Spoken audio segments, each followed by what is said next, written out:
Jésus, étant parti de là, vint dans sa patrie et ses disciples le suivirent. Et quand le sabbat fut venu, il commença à enseigner dans la synagogue, et plusieurs de ceux qui l'entendaient s'étonnaient et disaient: D'où viennent toutes ces choses à cet homme? Quelle est cette sagesse qui lui a été donnée et d'où vient que de si grands miracles se font par ses mains? N'est-ce pas là le charpentier, le fils de Marie, le frère de Jacques, de Jose, de Jude et de Simon? Ses sœurs ne sont-elles pas ici parmi nous? Et ils se scandalisaient à son sujet. Mais Jésus leur dit: Un prophète n'est méprisé que dans son pays, parmi ses parents et ceux de sa famille. Et il ne put faire là aucun miracle, si ce n'est qu'il guérit quelques malades en leur imposant les mains. Et il s'étonnait de leur incrédulité, et il parcourut les bourgades des environs en enseignant.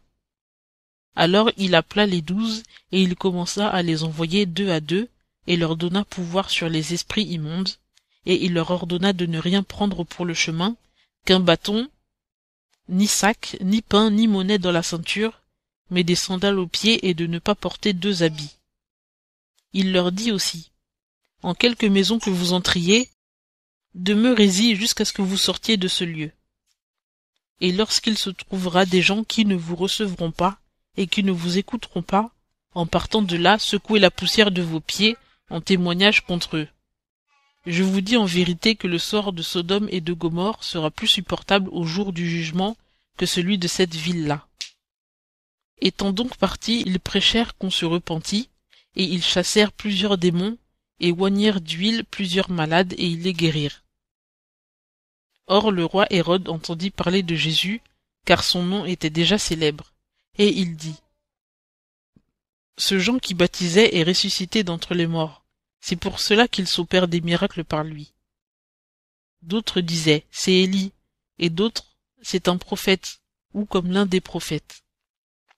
Hérode donc, en ayant entendu parler, dit: C'est ce Jean que j'ai fait décapiter, il est ressuscité d'entre les morts.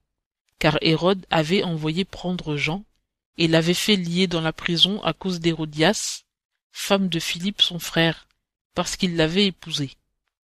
Car Jean disait à Hérode: Il ne t'est pas permis d'avoir la femme de ton frère. C'est pourquoi Hérodias lui en voulait, et elle désirait de le faire mourir, mais elle ne le pouvait, parce qu'Hérode craignait Jean, sachant que c'était un homme juste et saint, il le considérait, il faisait même beaucoup de choses selon ses avis, et l'écoutait avec plaisir. Mais un jour propice arriva. Hérode, à l'occasion du jour de sa naissance, donna un festin aux gens de sa cour, aux officiers de ses troupes et aux principaux de la Galilée. La fille d'Hérodias étant entrée, et ayant dansé, et ayant plu à Hérode et à ses convives, le roi dit à la jeune fille: Demande-moi ce que tu voudras et je te le donnerai. Et il ajouta avec serment: Tout ce que tu me demanderas, je te le donnerai, jusqu'à la moitié de mon royaume. Et étant sortie, elle dit à sa mère: Que demanderai-je? Et sa mère lui dit: La tête de Jean-Baptiste. Et étant revenue en toute hâte vers le roi, elle fit sa demande et dit: Je veux que tu me donnes à l'instant dans un bassin la tête de Jean-Baptiste.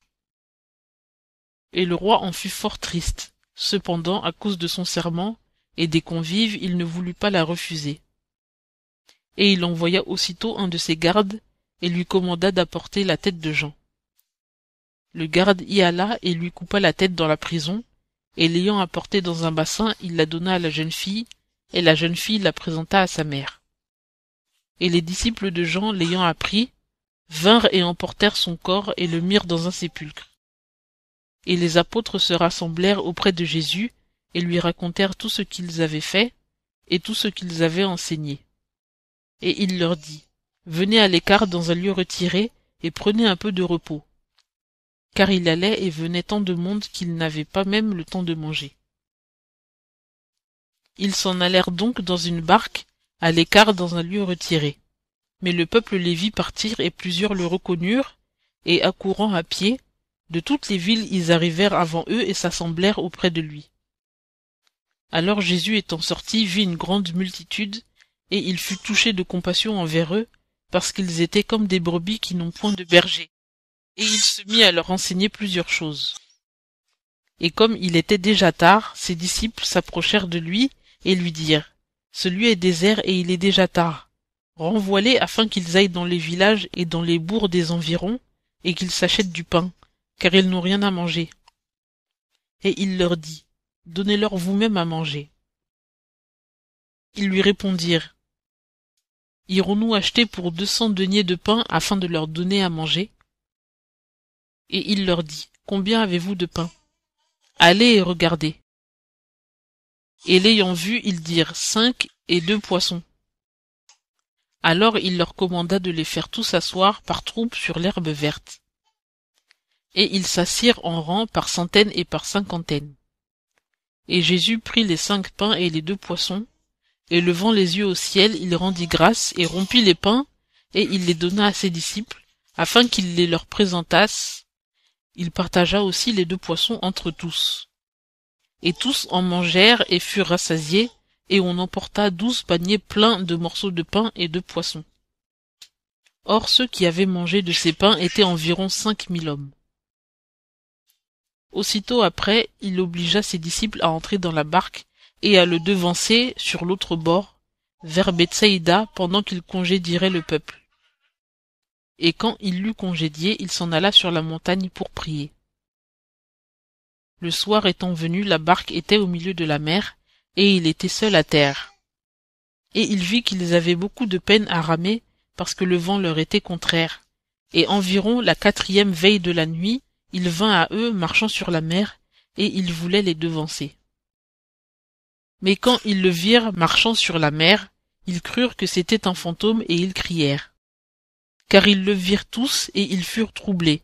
Mais aussitôt il leur parla et leur dit, « Rassurez-vous, c'est moi, n'ayez point de peur. » Alors il monta dans la barque vers eux, et le vent cessa, et ils furent excessivement surpris en eux-mêmes, et remplis d'admiration. Car ils n'avaient pas compris le miracle des pains, parce que leur esprit était appesanti. Et quand ils eurent traversé la mer, ils vinrent en la contrée de Génézareth, et ils abordèrent. Et dès qu'ils furent sortis de la barque, ceux du lieu le reconnurent, et ils coururent dans toute la contrée d'alentour, et se mirent à porter sur des petits lits ceux qui étaient malades, partout où ils entendaient dire qu'il était. Et en quelque lieu qu'il entra, dans les bourgs ou dans les villes ou dans les campagnes, on mettait les malades dans les places publiques, et on le priait qu'au moins ils pussent toucher la frange de son manteau, et tous ceux qui le touchaient étaient guéris.